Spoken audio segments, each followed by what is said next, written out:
MCFC's Letterboxd Year in Review, a message from Jimmy Stewart, and our most anticipated movies of 2025. Oh, it's time for class. Class is in session! Roll call! Bueller? I'm gonna be late for class. Bueller? Am I hallucinating here? Just what in the hell do you think you're doing? Late for shows. You're mine now. You belong to me. Did you study for the test? No more complaining. No more Mr. Kimble to go to the bathroom. Nothing. There is no bathroom. Hawk Tua, classmates. Welcome to Middle Class Film Class. I'm your host for today, Tyler.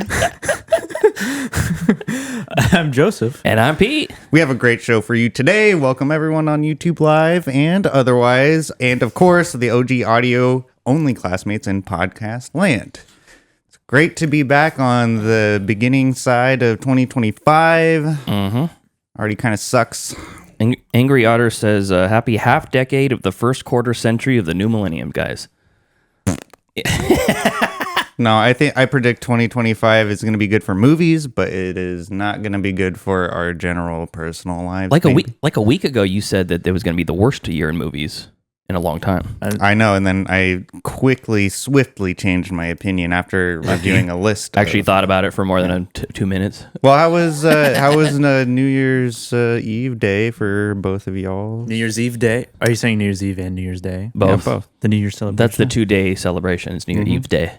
Yeah, I guess. Yeah, New Year's Eve day. Happy New Year's Eve day. It was fine on my end. It was cool. We just went That's cool. I feel like New Year's doesn't have the same like zhuzh that it used to in your 20s. No. I mean, I think it all changed when the 19 cloaked our land. It all changed the day the Fire Lord attacked. Fire Nation attacked. 5 years ago. Well, it will be 5 years ago. Yeah, in like a March. two my more God. When it hit, month or two. when it was lockdown time. Yeah, But yeah, that's a half a decade ago. What about you, That's Pete? Did you crazy. do anything for New Year's Eve? I New Year's had to Day? work late New Year's Eve, and because end of the me year, too. last day of the month, all that kind of stuff, and it was a challenging day at work. And then, but I just stayed up with Brianna. We watched movies and stuff. It was a good time. Yeah, did nothing. Played Minecraft. Yeah, I feel like that's pretty much what everyone did, but for myself too, because I worked a late night as well because everyone wants their last minute 2024 packages. They're ordering holiday poppers, Those and deals. noise makers, yeah, End of the year sales. glasses in the shape of 2025. yeah, and they're ordering them in bulk too, so they're like 25 to 50 pounds each. I'll take a gross of glasses that say 2025 on the frame. 144, please. I'm investing in 2026 glasses right now. Yeah, get them now. Yeah, so we've made it to 2025. We're alive. We're Against our own will, we've made it. somewhat healthy. Do you have something to tell us? Somewhat healthy. Well, yeah, I mean, like, Is the gout flaring up again? I don't have gout, but Hammer toes? Like the trench foot is really Impacted molars? I don't have impacted Scabies? molar. Legionnaire's disease? Scabies. polio. I don't even think Brianna would let me drive like to the sidewalk if I had scabies. Herniated disc? Whatever Tiny Tim had. Heart attack. Tiny Tim disease? Tiny Tim disease. No, I haven't been getting good sleep this whole week. So I'm trying to be on my A game, but with that being said, let's get into some actual gab and chatter about movies. Find some charity, you lad. Now's the time for gab and chatter. Gab and Chatter, where we talk about movie news, movie discussions, or just what we want to talk about, movie-related, entertainment industry-related. Joseph, what do you have for us today? No news.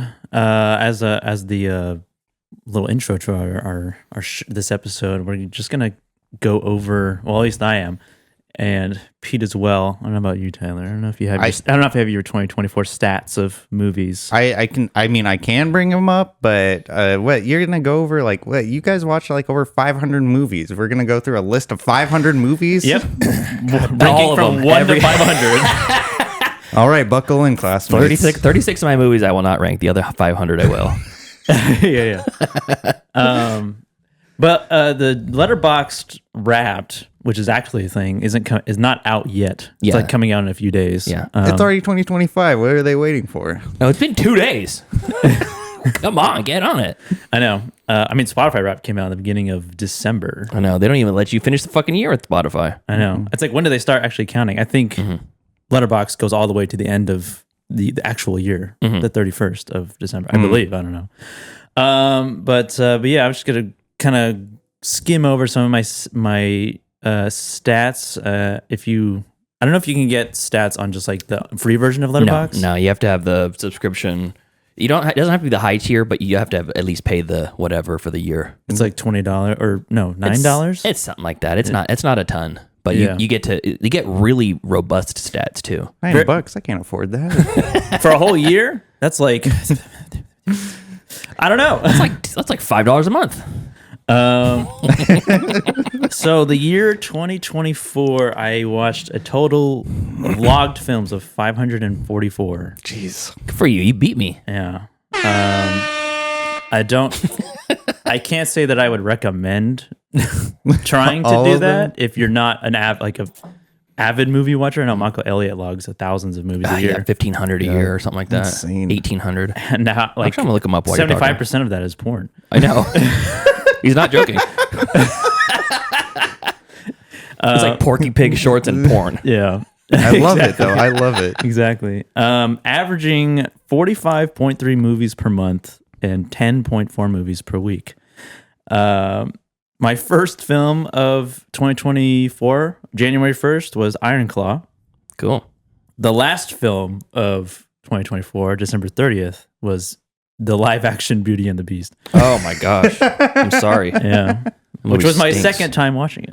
Oh, really? Yeah. Why did you watch it a second time? Deanna wanted to watch it. My milestones, which is like your 50th movie, 100th movie, 150th movie. My 50th movie was Out of Darkness. My 100th movie was Camp Pleasant Lake. Ooh. Rough. My The coveted 100th spot. my 400th movie was Dawn of the Dead, the remake. Oh, this is Zack Snyder one? Yeah. And then my 500th movie was a documentary on the flat earther who died in a... Oh, the rocket? Launch his own rocket called Rocket. It's called Rocket Man. Oh, cool. So yeah, I watched 540 movies. About 250 of those was just Dune. 250? Yeah. But actually, no, my most watched movie was Dune 1 and Dune 2. Dune 2 6 times and Dune 1 5 times. Wow. Damn, 6 times. Yeah. Wow. You And then, really like Dune. and then a drop off to Jingle All the Way I watched twice. The Grinch, Jim Carrey's Grinch I watched twice. All the Rings I watched twice, but specifically Fellowship. Super Troopers twice, X twice, Napoleon Dynamite twice. And then we kind of just get down into like the nitty gritty stats, like genres, countries, themes, and nano genres. Yeah, nano genres are always fun, yeah. Yeah. And then breakdown of 2024 premieres. What's your top 2 nano genres? I like to know that. Crude humor and satire. Crude humor. And then, oh no, sorry, that's themes. Nano genres: action, epic, emotion, and scary, tense, scary, tense, cliche. Scary, tense, cliche. Okay. Yeah. Because I will have watched like all the Harry Potter movies. My top casts are all the cast of Harry Potter. Yeah. Like Emma Watson, Alan Rickman, Robbie Coltrane. So either Denis Villeneuve or Chris Columbus were your top director, I'm guessing. Probably Denis. Denis, yes. Yeah. And M. Night Shyamalan was my... M. Night? Number 2? M. Night Shyamalan and Ben Wheatley had the same amount of movies I watched from them. And then you just get down to even more specific. But yeah, that was those were my stats. What's your... Do you have like your worst movies of the year, anything like that? Rank them by just by like rating? Yeah, I can. Let's see. Just bear with me for a second here. Average rating, your rating, lowest first. Your lowest first. Amityville in Space, Yeah. half star. Jeepers Creepers Reborn, half star. Ooh, rough. The Hip Hop Witch, half star. Yep. Cade, The Tortured Crossing, half star. Yeah, I don't give many movies half stars. The first, I don't either. 1 star, The Human Centipede, although that wasn't 2024. I guess I can also do by year, right? Diary year, Oh no, not just the worst of the year, just kind of like the worst that you watched this year. I don't care what year it's from. I just want to know I'm the worst looking at movie. the screen. There's a lot of the one year stars. that I logged it. Yeah, you can. That's what I mean. You change it from your a life in film to the drop down for the year. I mean, some low points. I guess big disappointments: Gladiator 2, Rebel Moon Part 2 specifically, Night Swim. That was bad. Yeah. Geostorm. Geostorm. Yeah, those are all 1 stars, and then you just kind of get into 1/2 2-star territory. But yeah, Congratulations on your success. yeah, and 540 what? 544 entries, and some Cool. of those include like some short films, and some like mini series, which are like 3 hours long or whatever. Yeah, you know? yeah. So it's like more than the length of like an average movie. They cancel each other out. Yeah. So Good for you. yeah, it was a good year. Learned a lot. Was punished a lot. And saw a lot of interesting, cool stuff. I think the first year that I watched a ton of movies and like consciously for the show decided to watch a ton of movies. It's really nice because it gives you some perspective. You get to watch a bunch of absolute crap that you know you're not going to like, but it's good to expose yourself to those things. So Is it? Yeah, it is. You need to have some perspective, you know. Cause yourself a little pain every once in a while. Yeah. You know, you don't need to live such a charmed life all the time. Watching Oscar nominated movies all the time. I know. I've done that. I feel like I've just been watching good movies. I need to humble myself. Yeah, I've exactly. been watching good movies. I need some variety of quality.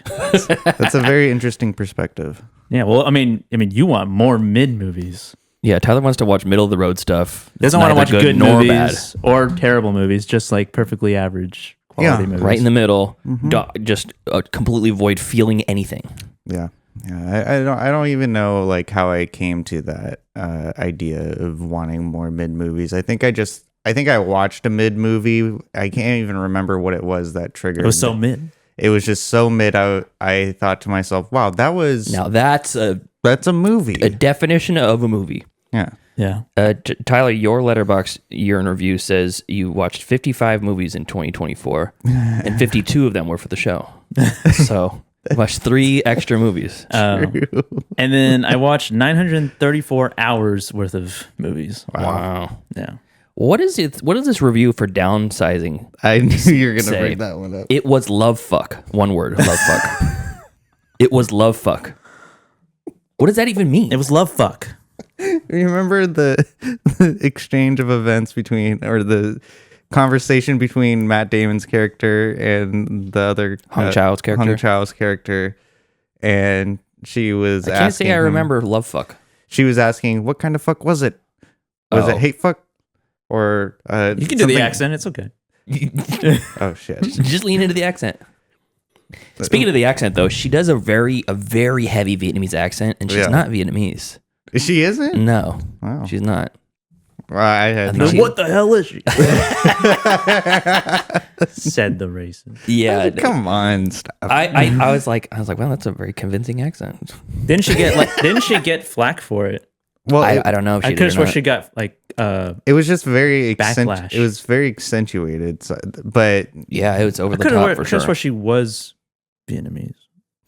well, regardless, I was really quick on writing the review. It's not even really a review, but Well, if it's from the movie, Oh, it's she's- from the movie that makes I think sense. Then I was just confused. She's from Yeah. Thailand. Yeah, I was gonna say I thought she's Thai, but I didn't want to misrace her, not misgender her. Mm-hmm. So that's that, and then a couple in the chat. Angry Otter says, "Wow, Tyler watched nearly 2 movies per week. That's crazy." Winky face. And Heather says, "My top 2 nano genres: horror, twist, death and blood, silly cult. I finally feel seen. Silly cult. I finally feel seen. Silly cult. Silly cult. Cool. You want me to do mine? Yeah, go ahead. First of all, Michael Elliott, 1,862 entries this Damn. year. Yeah, he has watched It's crazy. 1,772 hours. Man has too much time on his hands. That is, What does he do for a living? that's 73 days straight, almost 74 days straight of movie watching. We had him on the show. I don't remember what we talked about. He says he watches it while he's working sometimes. Oh yeah, that's and right, also yeah. he's like I like to squeeze in a 5-minute reel while my wife's getting ready to go out. Yeah, that's right. And contrary to popular belief, I do have a social life. He said. So if you divide that by 365, that's 4.8 hours a day, every single day on average of watching movies. I mean, I guess that you could like categorize that as There's 24 hours in a day. And 5 of those he's watching movies. so he gets off every day. he gets off of work and then he just watches. No, he's watching it during work. He's watching it when he's working, when he's showering, when he's driving. Yeah, he's driving. Okay, so for my stats, I ended up at 536 for the year, 932 hours worth. My first film was Founders Day, one of the worst of the year. Oh, okay. Fuck, man, that's bad. Fried Green Tomatoes, number 50. I thought that was fun. Ocean's 13. I have a soft spot for that movie, number 100. The original Manchurian Candidate, 150. Did not like. Challenge of the Masters, the classic 76 Hong Kong kung fu movie. Number 200. Hitchhiker's Guide to the Galaxy, 250. Et cetera, et cetera, et cetera. Thelma, Rocky 5, Cuckoo, Children of the Corn, and Florida Man. I logged Florida Man, the series. Yeah. It's not it. There's no entry in Letterboxd. I had to find a movie called Florida Man. Oh, yeah. I put it on there, and then I just say this is for the HBO series Florida Man. So everyone's aware. Yeah, and then my last movie of the year was Let's Start a Cult, which I'll talk about later. Nice. Yeah. Most watched movies, Dune Part 2, also. Oh, nice. 3 times. 3 times. The Holdovers, twice. Once at the beginning of the year, once at the end of the year. Disturbia, twice, surprisingly. The Shia LaBeouf movie. Yeah. Surprisingly. Yeah. I don't remember watching it twice, but Brianna loves that movie, so I'm sure I've sat through it a couple times. I liked it. Yeah. It's fun. Yeah, it's fun. The Substance twice, Alien Romulus twice, Freaky twice, Strange Darling twice, Hot Fuzz twice. Most of the movies I watch twice in a year is because I'll see one in theater, and then Brianna wants to watch it later, and she just doesn't like to go to the theaters that very much. She feels trapped. Like, what's his name? Dennis Quaid. Trapped. In Josh Hartnett. Cold Creek Yeah, Manor. Cold Creek Oh, yeah, Josh Hartnett in that one movie. Another What's stat. it called again? Was like, what day did you watch the most movies of the week? Oh, yeah. Mine is on Sundays. Oh, mine's Monday. Monday is 4th place for me. Really? Yeah. Friday, then Saturday, then Sunday, then Monday. Saturday because I'm here. Yeah, that's true. That's true. Okay, and then let's see here. What else do I got here? Comedies are my highest by far, by 210 films. Wow. And my nano genres: scary, tense, cliche, gory, thrills, haunted, and action, epic, emotion. Also, fighting, cool, kill. Fighting, cool, kill. Yeah, Nice. oops, fighting, cool, killing. Yeah, That's in my top 5 nano genres. Fighting, cool, killing. fighting, cool, killing. Yeah, that's a super fun one. And then Blood, Silly Cult is like my 6th. Who comes up with these names? they're like micro genre. It's like a genre within a genre. It's like not just a horror, but it's a fighting horror. They should or come not up action. with day lists for Letterboxd. Day list. What's that mean? It's like this what Spotify And does. Spotify, yeah. It has like some of the silliest like playlist titles. Oh yes. Oh, yeah. yeah. It's like a hipster barbecue or whatever. Like mine right now is modern psychedelic surf rock Saturday afternoon. Oh, I want to see what mine is right now That's funny. too. Mine is Love Slowcore Afternoon. slowcore. Yeah. That sounds about right. 75% of my movies are new watches. 25 are rewatches, which is Slow. that's unusual for me. I usually rewatch a lot of movies, and then Really? you would not surprise. I'd be very surprised what my number one is. When Tyler's enemy for actor, highest number actor, Matt Damon. Oh, really? Yeah, 10 films. Really? Yeah, Wow. I will not expect that. And then He's 8 films for me. Willem Dafoe, Christian Bale, Robert Englund, Brad Dourif. I watched all the Hellraiser or the Nightmare on Elm Streets, and I watched all the Chuckies this year. Let's see who directors. Werner Herzog, number one. Yes. Werner. And then Chang Che, Hong Kong director from the 70s. Ridley Scott, Richard Donner, and Wes Craven. Wow. And Those damn binge challenges. Are they really skewing do. Speaking of which, binge movies, wearing the merch right now. skewing your Go check your that stats. show out. Okay, my worst reviewed movies of the year: The Hip Hop Witch, Camp Pleasant Lake, Cade the Tortured Crossing, Loquisha, The Mandela Effect Phenomenon, Tiptoes, Amityville in Space, Slayers, Shark Tale, 1.5 stars. Shark Tale. Yeah, fuck that movie. Hate that movie. Stage Fright, Bait, a shark movie, You People, and then Founders Day. Yeah, I don't really have any like huge disappointments because besides the ones we already talked about on the show, but one that Tyler might be upset about, 2 stars for Fear and Loathing in Las Vegas. Really? Did not like that. No. Wow. No. Yeah, we talked about it. Yeah, no, not good. So that's that, and then good. I like you mentioned your rewatch percentage. Oh, yeah. Mine was 90% new watches. Really? Wow. Yeah, and I feel like 25% of rewatches is low for me. really, I mean, maybe not. Maybe I'm just in my mind. It's different. But I feel like I rewatch a lot of movies. yeah.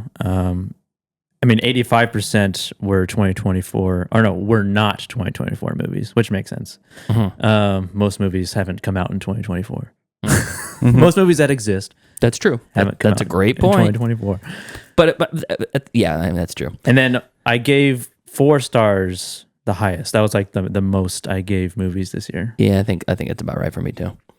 Okay, so those are year in review, and then I had something I wanted to, for one, I had a message from Bruce. Mm-hmm. He's the only person who chimed in, and I asked for people's recommendations on what was it? It was for movie cliches. Yeah. Movie cliches. That tropes. Yeah, where is it? I can't find the message. I thought I pasted it into the movie news. Let me see here. Bruce. Did he message us? No, he said go see Flo. It was an email. Was it an email? I'm pretty sure. Okay, we'll see if we can find it. While Joseph was looking that up, he had a couple cliches, which I think are really good ones too. So I want to read them. I did want to mention our old pal Heather. She's in the chat right now, and she made a post on her Facebook this morning that she just lost her cat, her third cat, her last of her kitties. And it was a very, very sweet post. I'm not going to read it because I think that's personal. But it was a really nice, like, touching sort of tribute to her cat. And we're all animal people. Tyler's a cat person. Joseph is a cat person. I'm more of a dog person. But I do love cats. I used to have a number of cats, and then I realized once I stopped keeping cats that I'm allergic to them. My allergies immediately got so much better than they were my entire life, and it was because I moved to a house that never had a cat in it, and our cat ran away right before I moved. I'm relegated to the fact that I'll never own a cat again unless it's an outdoor cat. Oh man, do I have a surprise for you? Are you dropping Lucas off my backyard? Yeah. So, anyways, I read Heather's message about her cat. I got a a really sweet feeling about it. Sad and sweet. It was bittersweet. Melancholic. Feeling. Yeah, melancholic and bittersweet. And then I found this poem from Jimmy Stewart that he was on the Johnny Carson show in 1981. Already an old man in 81. You forget how old some of those old movies are. And Jimmy Stewart was in his prime in It's a Wonderful Life. We were talking about that last week and how he played a college student. They just put a college sweater on him. Yeah. He's like 40 years old or whatever. It's like putting the backwards hat on Jigsaw. Yeah, exactly. Holding a skateboard. Yeah. And so he wrote a poem about his dog Bo on the Johnny Carson show, and I wanted to play it for it. So Joseph, can you cut to to this? But every once in a while he'd stop in his tracks and with a frown on his face look around. It was just to make sure that the old one was there to follow him where he was bound. We're early to bedders in our house. I guess I'm the first to retire. And as I'd leave the room, he'd look at me and get up from his place by the fire. He knew where the tennis balls were upstairs, and I'd give him one for a while, and he'd push it under the bed with his nose, and I'd dig it out with a smile. But before very long, he'd tire of the ball, and he'd be asleep in his corner in no time at all. And there were nights when I'd feel him climb upon our bed and lie between us, and I'd pat his head. And there were nights when I'd feel this stare And I'd wake up and he'd be sitting there, and I'd reach out to stroke his hair, and sometimes I'd feel him sigh, and I think I know the reason why. He'd wake up at night and he would have this fear of the dark, of life, of lots of things, and he'd be glad to have me near. And now he's dead. And there are nights when I think I feel him climb upon her bed and lie between us, and I pat his head. And there are nights when I think I feel that stare, and I reach out my hand to stroke his hair, and he's not there. Oh, how I wish that wasn't so. I'll always love a dog named Bo.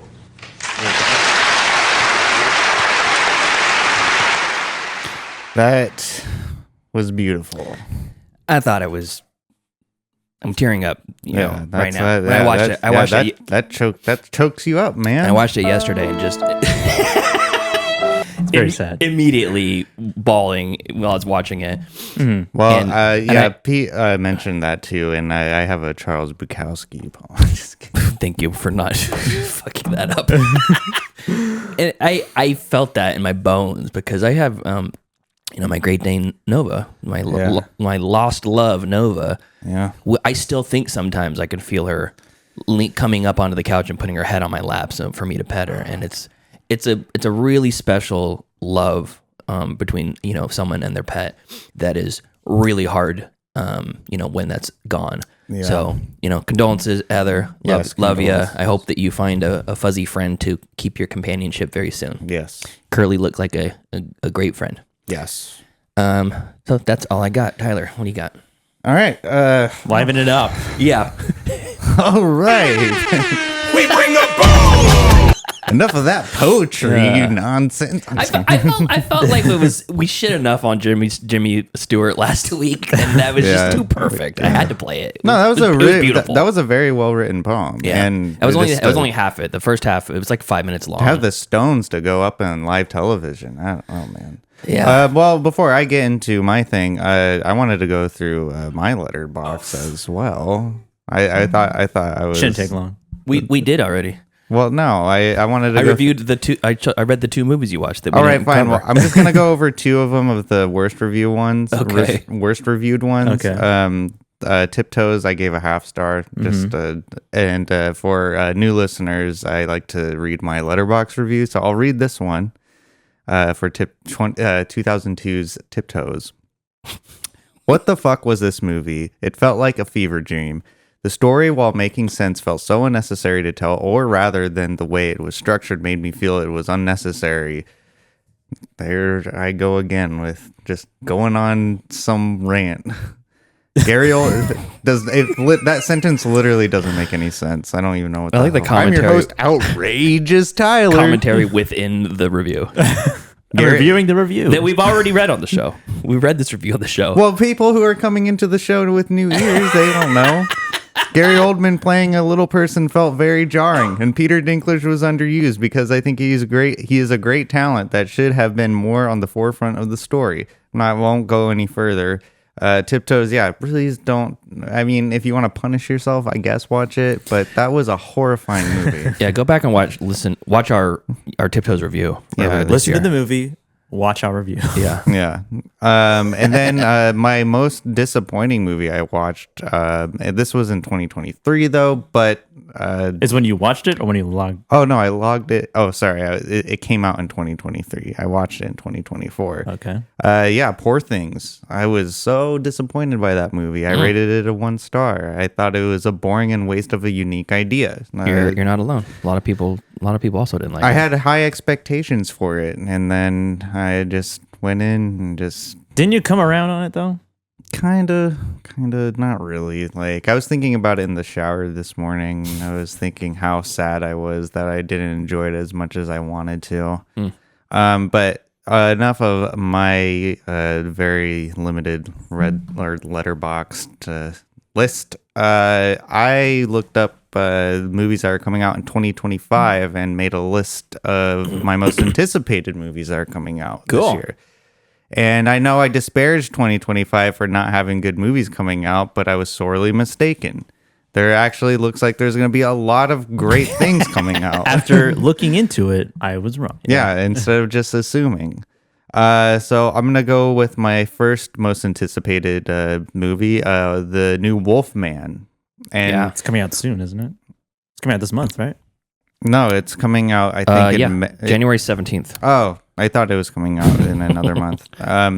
I was like 2 weeks from now. So this one is a controversial one for me because I had an emotional roller coaster feeling of having a new Wolfman coming out. And I was As like, you do. Yeah. Yeah. Inner turmoil about this movie. Something everybody goes through. Yeah. I was just like, do we really need a new Wolfman movie? And so at first I was excited. I was like, oh, it's a new Wolfman movie. And then I was like, oh, there's a new Wolfman movie.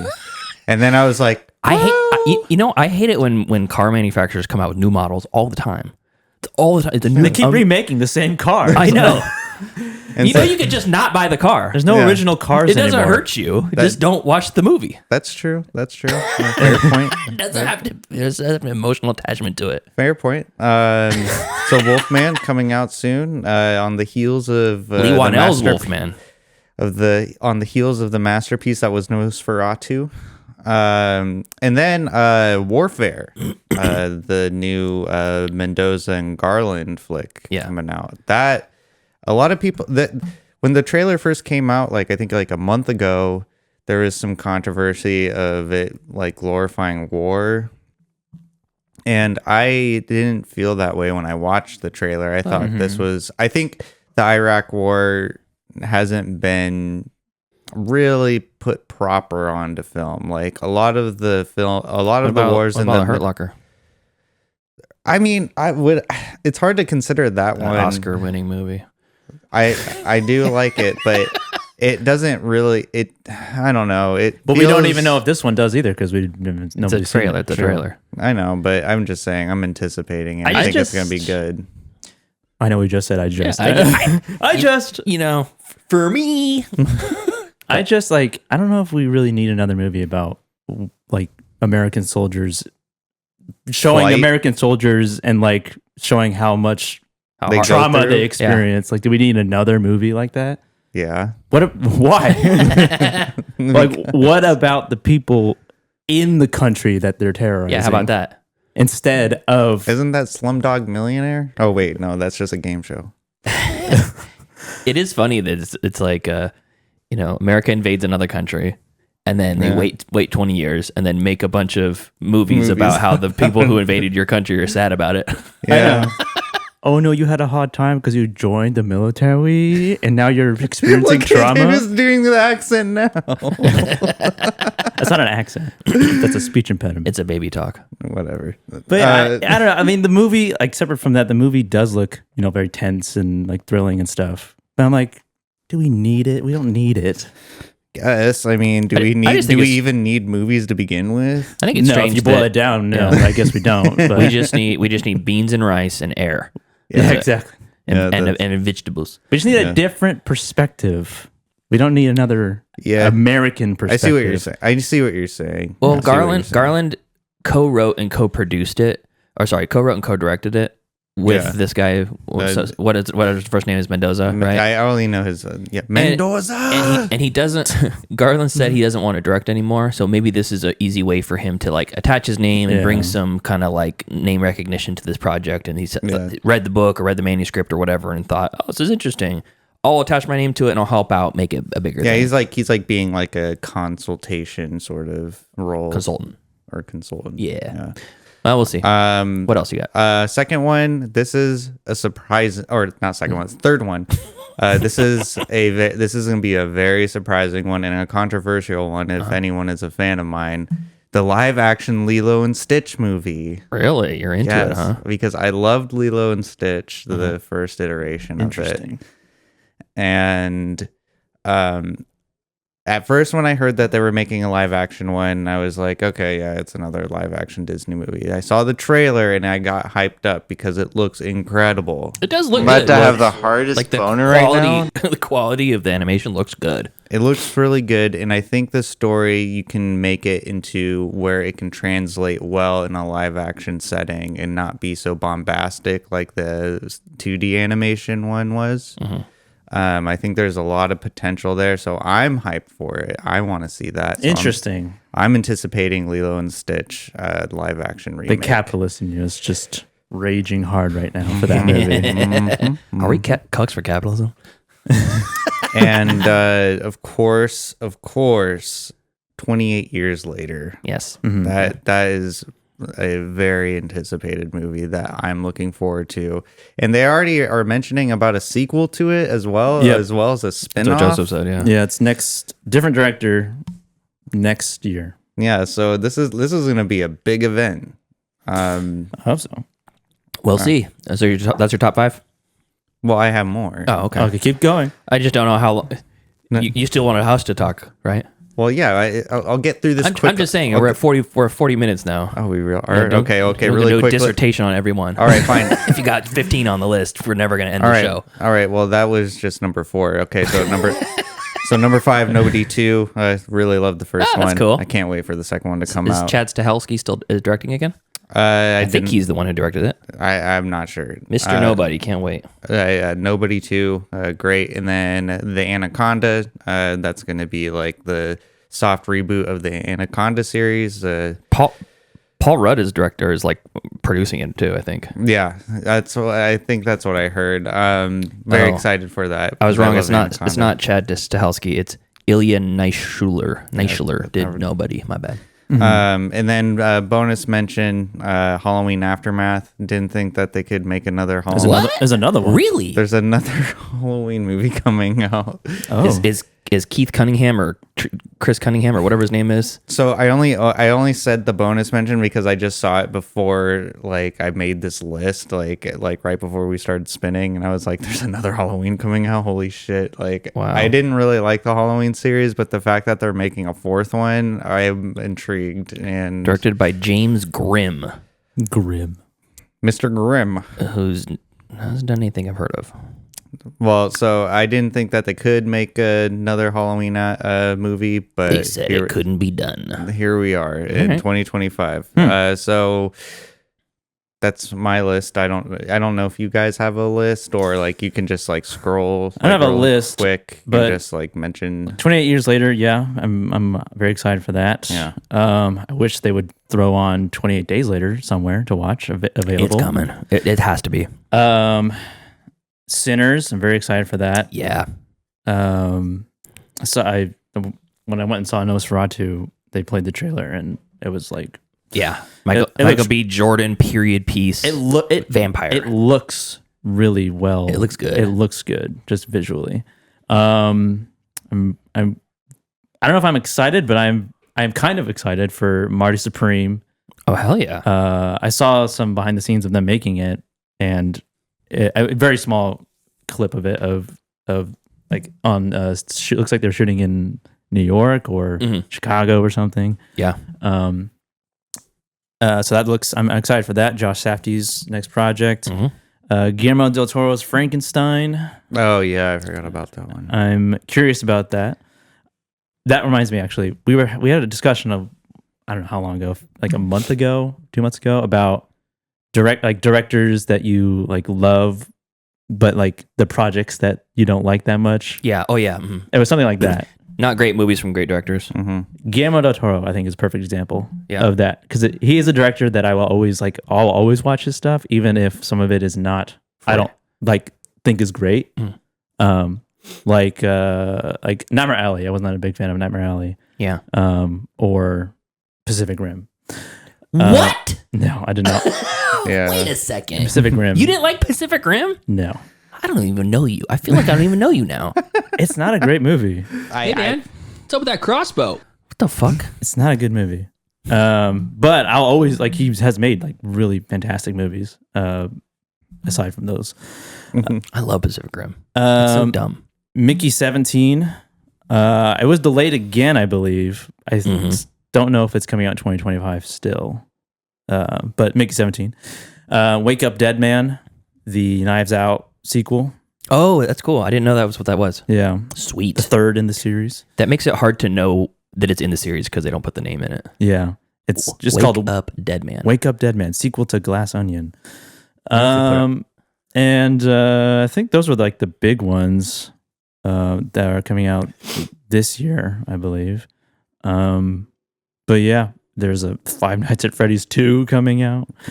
Jesus. Nobody 2. I like Five Nights at Freddy's, but I don't care about the whatever. I don't care what happens after or what happens again.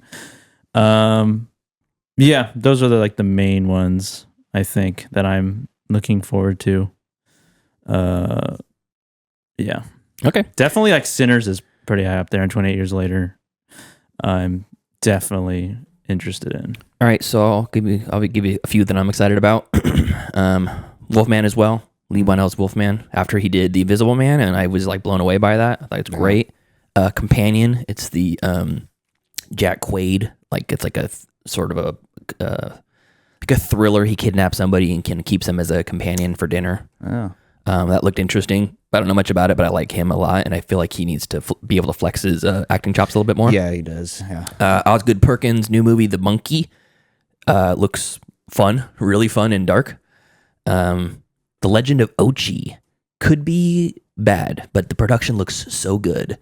It's about a little creature this girl finds on like a mountainside. I remember the trailer for that. Yeah, and the discourse around that movie was really intense because people were saying it looked like AI and generated like imagery or video or whatever, and the filmmaker had to come on site and show all the storyboarding and show how they did it, and it's a lot of puppetry. Yeah. Mixed with some CG assist to make it look more smooth or whatever. Yeah. And I don't know, it could be shitty, but I think it's going to be really fun. It kind of sucks that's where our world is now. It really is That depressing. looks like AI. We need some, there's going to be like. Prove you're a human. Yeah. Yeah. Which of these boxes has a light pole in it? Yeah, exactly. You want to go to the 3-up, Joseph? Mickey 17, Bong Joon-ho's movie. I'm really excited about that. I will watch the Minecraft movie because I think that it's going to be a shit show. Yeah. I mean, Jason Momoa looks fucking terrible in it. Jack Black looks fucking terrible. And I hate to say, I've had a soft spot in my heart for Jack Black for my entire life of knowing him. And I feel like he's going down a path that I can't follow. Yeah. I like the Star Wars reference. I'm Padme to his Anakin right now. Yeah. You're breaking my heart. It's kind of rough. Matt Damon or Ben Affleck returns as the Accountant 2. The first one was so fun and over the top. Back to basics. Yeah. Or something. Accountant 2, weaponized autism. That's the plot. Weaponized autism. That he has autism. That he has autism and he's a killer. The final Mission Impossible movie, The Final Reckoning, Mission Impossible, The Final Reckoning. Yeah, that's right. Put that man, let him rest. Put him to bed. Let him rest. Is he gonna die? Let Tom Cruise rest. Well, Ethan Hunt too. Is he gonna fall? Is this gonna be a no time to die scenario? Yeah, he's gonna be on it. It would be funny if they did the exact same death. He's on an island and gets hit by missiles. They use the same. You know what? They just deep fake. They deep fake his face. Tom Cruise. You know what would be really great though is like if it was his actual last movie, like they kill him on set and they for his final stunt. Yeah, it was Tom Cruise murdered on camera. It was Tom Cruise's final wish. Megan 2.0 coming out. The first one was a lot of fun. Don't have a whole lot of hopes for it, but I will watch it. Jurassic World Rebirth. Oh, the only reason I want to watch this is because it's Gareth Edwards. Oh, I thought you were gonna say ScarJo. No, I don't care. He did the creator most recently. He did the 2014 Godzilla. He's got a great eye for scope and scale, and I really think that he could do a lot of fun stuff with the Jurassic Park franchise. Hey, he's the British Denis Villeneuve. Yeah. And then the Superman movie, James Gunn's Superman. Really interested about that. Again, not necessarily like excited, but very interested. Mm-hmm. It's not only do we have Guillermo del Toro's Frankenstein, we also have Maggie Gyllenhaal's directorial movie, The Bride, which is the Bride of Frankenstein with Christian Bale as the monster. Oh, yes, I remember. Looks exciting. Looks really exciting. Glenn Powell's doing the Running Man reboot. Mm-hmm. I'm not really... That's Edgar Wright. Is it? Edgar Wright. Okay, you're right. It is right. It is Edgar Wright. Now I have to watch it. I was not interested at all because I didn't like the original. Now that's crazy to me. It's not good. It's really not funny. It's really not even that fun either. It's very fun and very entertaining. Okay, what do you say? The premise is so ridiculous, and the villains, the adversaries, are so silly and over the top. The regional wrestlers, yes, that they have. Exactly. Yeah, I don't know about that. It's okay. Lynn Ramsey's coming out with Die My Love, another really should be a very sad movie. Lynn Ramsey just makes sad movies. She makes sad movies after sad movie. Yeah. I got another one that I saw in here on my list, but I just can't remember. Obviously, it's not that impactful. Karate Kid Legends. No. Sinners, definitely Sinners. Happy Gilmore 2.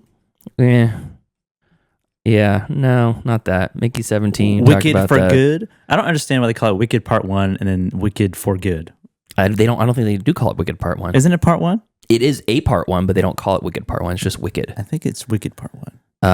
The F1, the Brad Pitt movie. Oh, yeah. I'm a sucker for him and stuff. I don't know why. I always like him and stuff. And then they have the... original title, Wicked Part 1.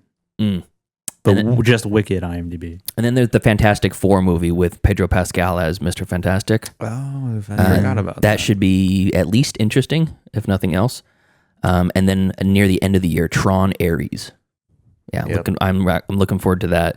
And then they have the Predator Badlands with what's her name from Elle Fanning. Mm-hmm. She's playing the lead character in it. So there's some interesting stuff out there for sure. We'll see if it's any good and if it actually comes out in 2025. We'll let you know on December 31st.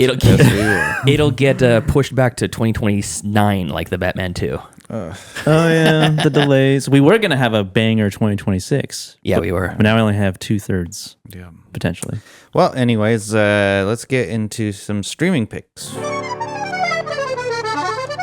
Movies. Want to watch a movie? Yes, I do. Disney Plus. Oh, HBO Max. If I don't get the pick, show's over. I have grown accustomed to Hulu Plus. Amazon Prime. I like Netflix. You found the pick. Alrighty, streaming picks, movies that we've watched this week on streaming services that we will recommend to you or may not recommend to you. Joseph, what do you have for us this week?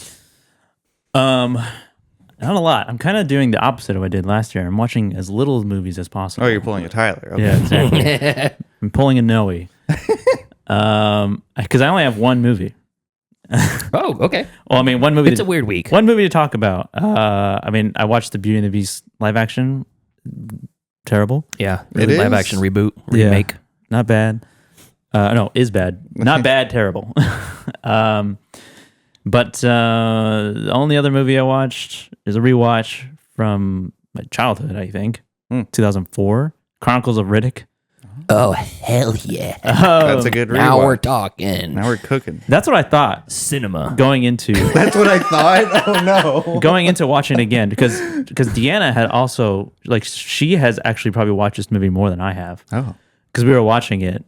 And she was just you could see her lips moving along with the dialogue. Yeah. She's just silently. This was her Pride. This is, she has Pride and Prejudice memorized and Chronicles of Riddick. I would love to hear Deanna's Vin Diesel impression. Oh, yeah, we have to get a Robin Williams impression and an Australian impression. That's next episode. At some point. Yeah. But yeah, Chronicles of Riddick, the sequel to Pitch Black, opening with. What is his name even? Riddick. That's his name. Yeah, it's Riddick. Yeah, I was like, what's this dude's name? Riddick Smith. Riddick. The Furian. Riddick. Riddick. James Riddick to you. Yeah, he... I think it's Riddick Singh. Please. Mr. Riddick is my father. I'm just Riddick. The movie starts. He's got Vin Diesel has the most hair he's ever had. Yeah. Watch that courtroom drama. He's got a full beard. He's got a full like Duck Dynasty beard. Yeah, and long hair, which is so obviously not real. But But what surprised me a lot was the cast, and the fact that Judi Dench got roped into this. She's like an elemental god or something. She got roped into it. Young Carl Urban is also in this. Oh yeah. Keith David comes back. Same role. And we are now in a more populated, rich part of the story where there's like more civilization and prisons and stuff. And there's this whole like kind of authoritarian government regime. Yeah, who have like H.R. Geiger-esque armor and design of their palace and ships and stuff. And they have like elementals. There's like elemental elements of this movie. There's like spirits and souls. He has like the main bad guy is like a Shang Tsung. He can just take your soul out of your body. Like they're in like this big courtroom setting with like a city council meeting almost. Yeah. And there's a guy who's just like speaking up. You know, he's speaking against them. And the lead guy, just walks up to him, grabs him by like the throat, and like rips his soul out of his body. And then says, "Your soul is mine." He had perfect opportunity to do the funniest thing. And this movie is like, it's like, I don't remember it being as cheesy as it was in terms of the effects and like the CG. That's the name of the game. But it definitely is dated in that aspect.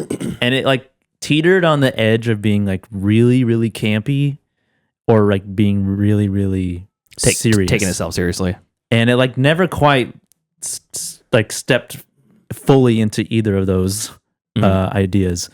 So it kind of ended up being just like not a super fun experience, but there were definitely moments where it was kind of laugh out loud. I was excited to find out more about Furians. Yeah. When I watched it when I was, in my 20s or whatever. I had this on DVD as a kid, so I did watch it like often. But now I don't see myself going back to it. Yeah. Because it's all right. I mean, I guess if you like Pitch Black and you want to know more, or you want to see what happens next, this is a fine follow up. There's some good sequences. But don't watch the next movie, which is just called Riddick. Yeah, I think it's just called Riddick. Yeah, which is god awful. But yeah, so that Chronicles of Riddick streaming on Peacock, directed by David Twohy. He directed Pitch Black. I think it's Twohy. He directed all of them. And The Perfect Getaway, or A Perfect Getaway, The Arrival, Timescape, Pitch Black Slam City. Okay. Is it really called that? That's apparently. Heather says that Vin Diesel introduced Judi Dench to Dungeons and Dragons, and they used to play. Oh, really? Yeah. It kind of has a D&D-ish. It kind of does. Now I think about that. I never thought put the two and two together. Yeah. Interesting. Well, Vin Diesel is a huge fan of Dungeons and Dragons, and I think and family. Oh, cool. So when you're here, you're family. He loves he loves Olive Garden. A huge fan. I wouldn't be surprised if he has some like stock in it or something. Yeah. But yeah, that was the only movie that I watched. All right. But yeah, that's it. Cool. Pete, what do you have for us this week? So same thing, a little bit of a busy week. I didn't watch a ton of stuff. I rewatched a bunch of stuff, and I watched some kind of like some so things. Queenpins. It's a really light fare 2021 movie. It is streaming on, let's see what it's streaming right now, on Netflix. It's Kristen Bell, and she basically is a couponer, extreme couponer, one of those people. Yeah. And her and her friend like create this crime ring where they couponing. Crime ring. Yeah, but instead of getting coupons, it's like those like free item coupons. Yeah. Where you complain to Breyer's ice cream because you found a giant blonde hair in your I see. ice cream, and then they say, "Here, here's 5 free pints of ice cream coupons," and you're like, "Oh shit, that's cool." Yeah. She gets that, and she gets the idea, and then they're like, "Okay, we're gonna get a bunch of these and then sell them." So they go to Mexico to the plant that manufactures the coupons and processes the coupons, and basically gets somebody to hook them up to help, and then they kicks them back some of the money. And the whole time she's like, "Oh, we're not really stealing. We're just getting coupons, even though they're absolutely stealing Well, product. Yeah. And they're selling the coupons instead. And it's like the scale of the ring is so much that her and her friend get north of $5 million in profit from this in like less than a year by selling ice. Selling coupons. Oh, selling the coupons. And Paul Walter Hauser's in this. He's the best part in it. He is, his character in I, Tonya, the goofy, CIA agent. quote unquote CIA agent. He plays a very similar character in this, where he's a inspector for like A&G Family Foods or something like that, and he goes to the stores to like basically say this is a bad coupon, it's a counterfeit coupon. Probably printed in China. It's set for November 31st. There is no November 31st. Yeah, it's a fake. And the woman's just trying to buy like Preparation H. It's an old lady. I don't know what you're talking about. Yeah, and she's like, you can just let it slide. He's like, ma'am, I would love to, but that's just not how the world works. I remember right and wrong. And there's a scene where he's on the plane, sitting in the window aisle, and this woman, it's like the woman in the aisle, then there's the kid, and then him at the window. And she's like, do you mind if my daughter sits in the window? Yeah. She really wants to see. And he I've seen that clip. Yeah, it's floating around on social media. Yeah. And immediately he's like, as much as I would love to, that's just not how the world works. And I feel like teaching your daughter a valuable lesson that sometimes she can't get what she wants just because she wants it is a much more important lesson to learn. It's like, you asshole. And she says that. She's like, are you fucking kidding me? And he just doesn't miss a beat. He's just still eating his peanuts and just immediately turns back to the window. Not wrong. He's not. He just has no social tact, and he doesn't give a fuck. Yeah. So he ends up working with Vince Vaughn from the Postal Service, Federal Postal Service, because it turns into a mail fraud scheme because they're mailing the coupons. Yeah. So that was on Netflix. Light lifting, but fun. I thought that was worth a visit if that sounds like something up your alley. Yeah. I rewatched Without a Paddle with Brianna. Nice. Better than I remember. Really? Also on Netflix. I mean, I remember. I enjoyed it. I remember it being fun when I watched it when it first came out, since in 2004. Yeah, I watched it in 2006. It's fun to watch now because all of those actors are doing like bigger things and are kind of a little bit more established now. But it's really fun, and it's a lot of fun. Yeah, so it's on Netflix. Worth a watch. I won't go into that. Most people probably know what that is. It's just a good comedy, not as dumb as I remember, and I don't know. There's some dumb parts. The whole part with the boners. The boner in the cave. That was pretty funny. Yeah. Like the weed growers. Yeah. That was a little over the top, but still fun. I mean, it's definitely not raunchy comedy. It's a little bit of a raunchy comedy. It's more like a stoner comedy, but they're not stoners. Yeah. I watched Compliance. Oh, nice. For the first time. Yeah. That's streaming everywhere. Amazon Prime, DistroTV, Fubo, Netflix, Peacock, and Plex. Also Pluto, Roku, and Tubi. Yeah. Really uncomfortable. Yes, it is. Way more uncomfortable than I was expecting. A lot more nudity than I was expecting too. Yeah. It's like, holy shit. Yeah. They're This okay. poor girl. They're just going for it. And thinking about it too, in terms of the production, she's on set naked for like half the movie. Yeah. So if this is a 25-day production, she's naked for 15 of those. Or so. Yeah. And you're like, that's just, it's really. Seems excessive. It's really, it's a lot. It's the nature of the story. That's how it is. Yeah, it is. And Brianna looked it up because I told her it was based on a true story. And she's like, no fucking way. And then she's like, oh, it really is. It's almost all of this is real. Yeah. And this is just one version of it where there were multiple versions of the same sort of thing. It's like a guy calling into this McDonald's or chicken place or whatever to.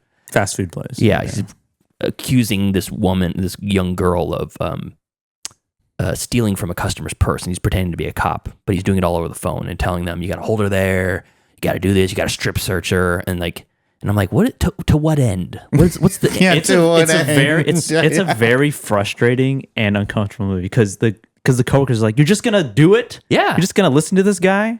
God, it was. It's like I've never said in more times in one movie watching, these characters are fucking idiots. Yes.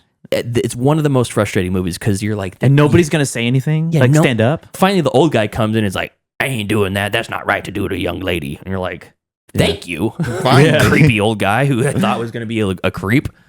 So that's streaming everywhere. I wouldn't necessarily even recommend that movie, to be honest. It's well made, but it's the guy that did The Penguin and The Hunt. Okay. Who made that, but it's a hard watch. It's good. Yeah, it's good, but I don't know if I would recommend it. I would. I rewatched Barb and Star To anybody. to my priest. My mom. Barb and Star Go to Vista Del Mar. It was our first movie of the year. I wanted to start off with a bang with a movie that I love that's super fun and streaming on Hulu and Tubi.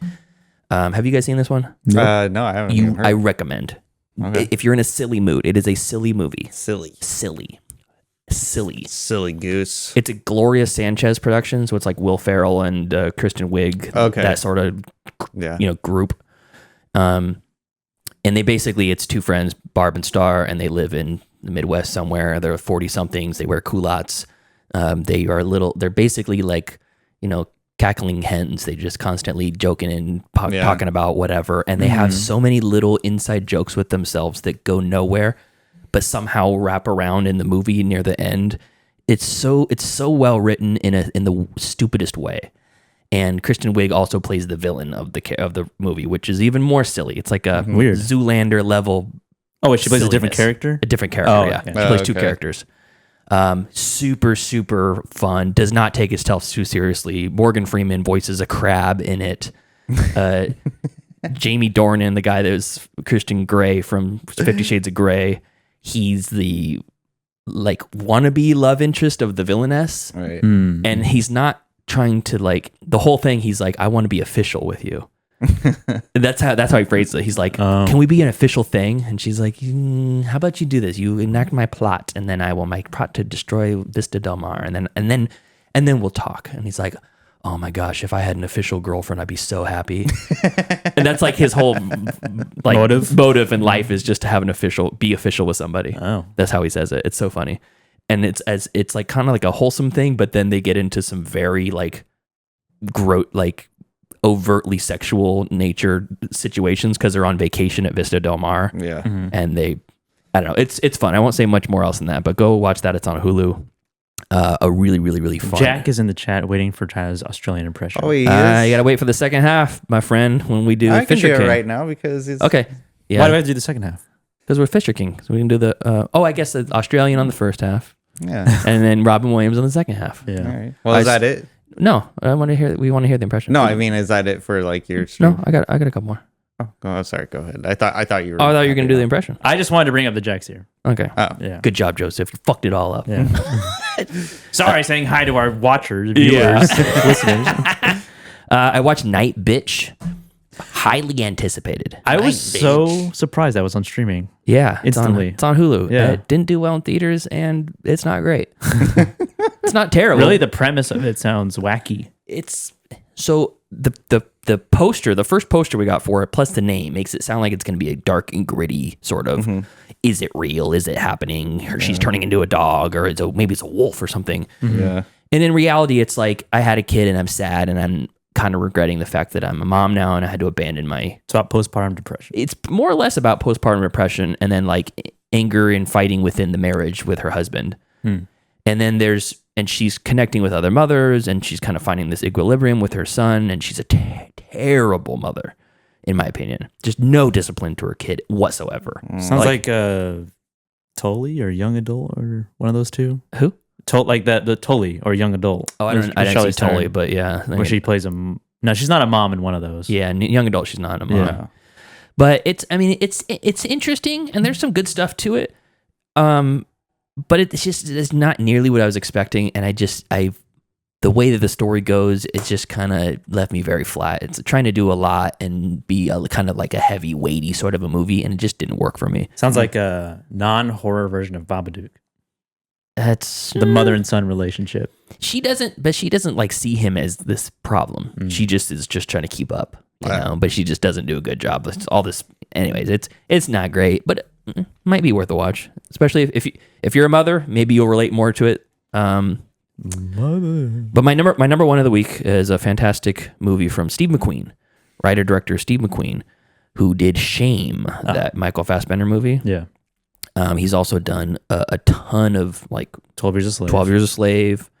Let's see what else. That was his passion project. Widows, Small Axe, Uprising, Greenfell, Occupied City. So like this a bunch of stuff. Mm-hmm. And then Blitz is on Apple TV Plus right now. It's the only place you can watch it. which is free this weekend.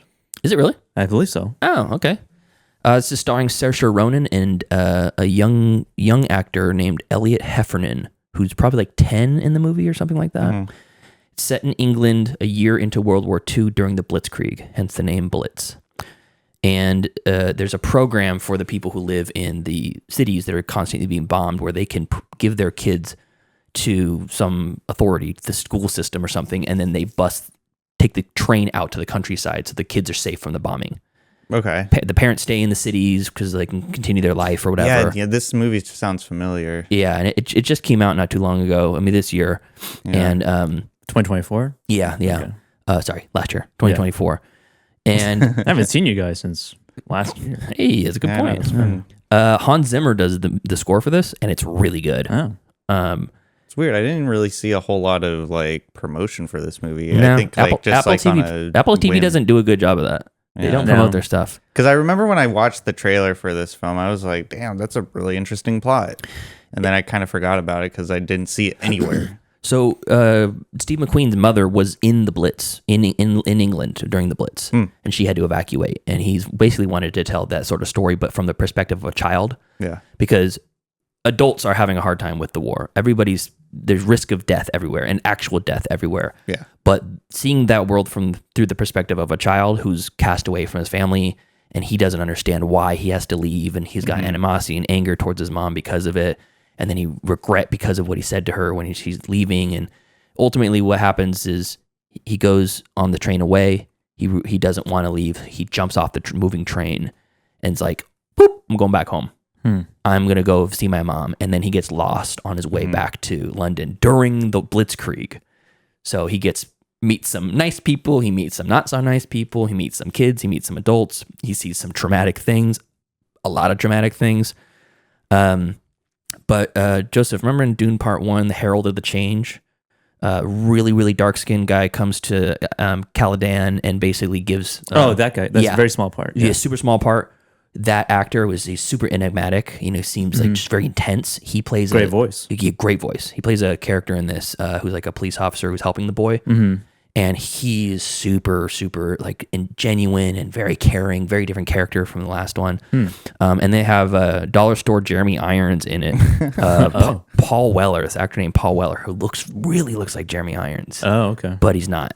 Stephen Graham's also in it, and a couple other people you recognize. But this is like a 5-star movie. This is really good. Yeah. Okay. It's very emotional. There's a lot happening during the movie. It just keeps moving.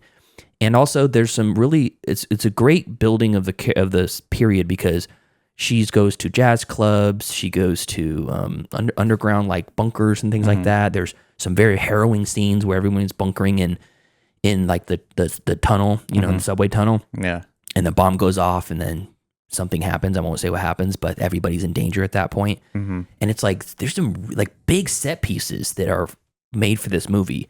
Like intense stuff that are really happening to these real actors, and the budget's like $25 million, straight to Apple TV Plus, and it's a banger. It's a really good movie. Nice. So yeah, I highly recommend people to watch Blitz, Blitz. It is worth your time. Cool. Get blitzed and watch Blitz. Yeah, yeah, that's a perfect movie to get blitzed to. So that's that. All right, guys, I have a new movie for you this week. What? Yeah, okay. Is Tyler in the room with us right now? Or is that Jack? This is my new streaming pick, and it is Steve Irwin's back from the grave. It's Dexter Origins. We got Crocodile Dundee right in the room with us. I like how you did a lot of this. I'm just kidding, of course. I'm going to be talking about my anti-streaming pick. I hope you enjoyed that very offensive impression of you, Jack. Love you. Jack says that sounds like the Beatles. You sound like you're from Liverpool. Yeah. Well, I have a good Liverpool accent. And we'll talk about Dexter Origins next episode. All right. Anyways, I have an anti-streaming pick this week, and I have a regular streaming pick. Where's Joseph Bridges when we need him? No, I know, right? I thought he was going to be here for this. So I caught up with Mary, streaming on Netflix. It's about Jesus's mother. Oh, really? Yeah, Interesting. it's so bad. Played by Pamela Anderson. No. So I checked it out because the story itself, like the concept of the story is interesting because it's following, like, you know, Mary Magdalene, the Virgin Mary, Mary Magdalene, and so I thought that was a kind of like an interesting turn of events of telling the Immaculate Conception, and if it wasn't. It's directed by DJ Caruso. I've never heard of the man. Sounds familiar. DJ Caruso. Wait, is Mary Magdalene not Mother Mary? Is that a different Mary? That's Jesus's squeeze. The Virgin Mary. So he married somebody with the same name as his mom? Yes. Oh, that's weird. But the idea of the movie is really compelling because it follows Mary and like her trials and tribulations of going through being pregnant or being raped by God. Hey, Jesus. And what did you say, Joseph? Same director as Disturbia. Really? Yep. This guy? Eagle Eye, Iron Number 4. Wow. DJ Caruso? Triple X, Return of Xander Cage. Holy shit. Now we're talking, dude. Did he do the original Triple X? No, he didn't. So it deals with like the culture of her being pregnant, but not by Joseph's hand or appendage. Or Schwanz. And so I had nothing to do with it.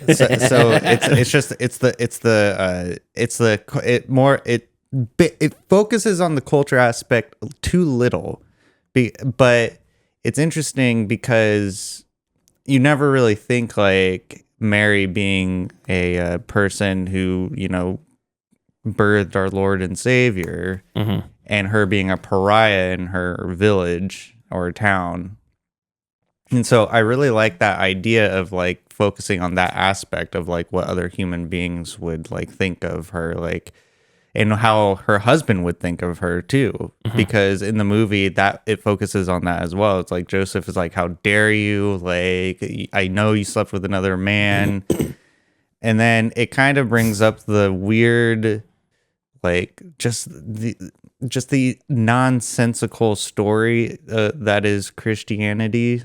Which was funny, but overall the movie, it's 110 minutes, was not that great. Yeah, but I really like the idea of it. It was a good idea. It just wasn't executed. I thought that was always canon, I guess, that Mary, you know, she gets immaculately impregnated. And then they're like, you cheated on me, you bitch. And then, more or less. And then I think and then she gives birth in a barn. Yeah, in a manger. Because they hate her.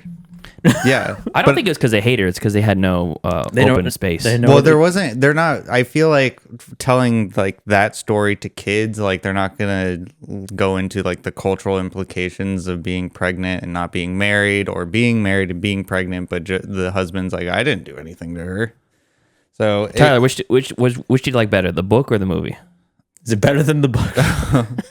I gotta say I like the movie better than the book. Okay. The book is a little all over the place. Kind of loses about halfway. Kind of just changes authors. Huge tone change. Yeah, it is. It's almost like every chapter is written by a different person in the second half. That's kind of what it feels like. Did you mention that Anthony Hopkins is in this?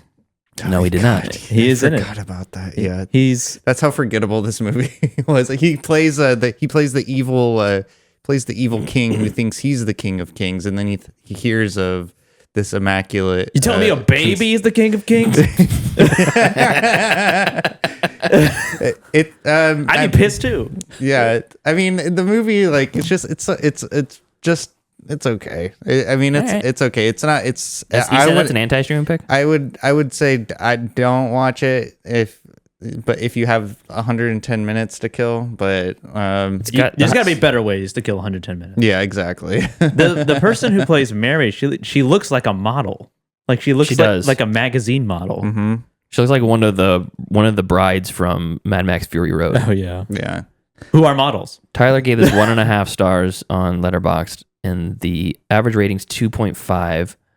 Yeah. highest number of ratings is 3 stars, and then 2 stars. Not It's that on great. Netflix. Yeah. Just in time for Christmas, December 6th. Mm-hmm. And then I watched The Holdovers. Cool. Fucking love that movie. That's my last man. movie of the year I watched. I love that movie. So and good. I don't know. I was thinking about this on the way here, like why I have an apprehension to Paul Giamatti movies because I always end up loving them. Yeah. But every time I see him like a part of a movie, I think to myself, it's Paul Giamatti. I don't care. And then I watch it and I'm just like, oh, that was a good movie. The last movie I watched with Paul Giamatti was really good. This one looks like it sucks because it has Paul Giamatti in it. Yeah. You don't like Fred Claus? That brings up I haven't heard that movie in a long time. That's the Vince Vaughn one, right? Yeah. Yeah. Okay. Yeah. Fucking A. Is he in that? Yeah, he plays the one of the main characters. He plays the main character. He's Fred Claus. No, he's Nick. He's Saint Nick. He's Santa? Vaughn I is? think so. No, he's Vince Fred. Vaughn is Fred Claus. Yeah, Paul he's- Giamatti's. Paul Giamatti's Saint Nick. Yeah. But yeah, The Holdovers was surprisingly really good. That's your first watch? Yeah. It's a great vibe piece. And I think what I really liked about it the most, because it takes place in the 70s, right? Or 60s, like somewhere in that time era, the old timey time era. Mm-hmm. But it felt like they got like the set design really time accurate. It felt like I was in the time that they were portraying the movie. And I can't remember like the boy actor, but he did really well. Dominic Sessa, yeah. Mm-hmm. Yeah, it was just a really, really well done movie. And I liked how you could tell his frustration of like being left behind in his He really felt it, yeah. And that's fucked up, dude. I thought it was too. And he couldn't go like on the helicopter with all the other kids because I wouldn't go on a helicopter. I don't. That's how Kobe Bryant died. So The Holdovers, then COVID happened. Yeah, we have 9/11, we have Kobe Bryant dying, and now the 19. And now bird flu. Oh yeah, I forgot about the bird flu. Yeah. Now 2025 is shaping up to look like a great year. So that's all I got. So cool, awesome. Before we leave. Cool. I got Bruce's message. Before we leave. Oh, Joseph. Heather says that impression was painful. It looked like a hurt. Painful. Good. Well, we can't wait to hear your Robin Williams impression. Oh, can't wait. So Bruce emailed us December 22nd. Yeah. About tropes. Movie tropes that we don't like. Tropes that he doesn't like. He says, a modern trope that really annoys me is let me just change this real quick. A modern trope that really annoys me is a shot, often a transition shot where the camera slowly turns upside down. Generally, this is used to show how things are going to get weird and twisted.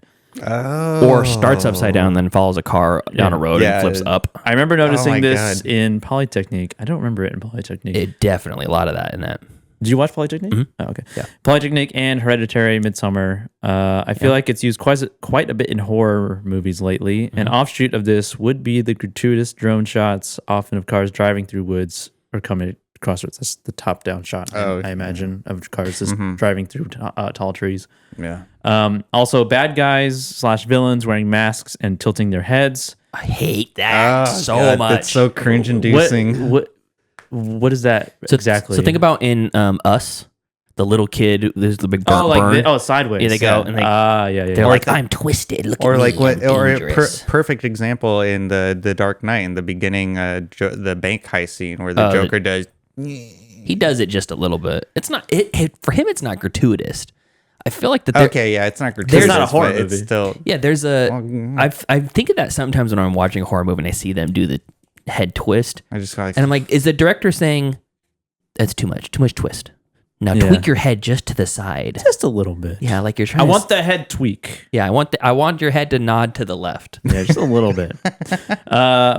Monsters or creepy characters crab walking. That's like possession movies and stuff. Yeah. A character cutting vegetables always cuts their own hand. And then I'm sure there are a lot more things.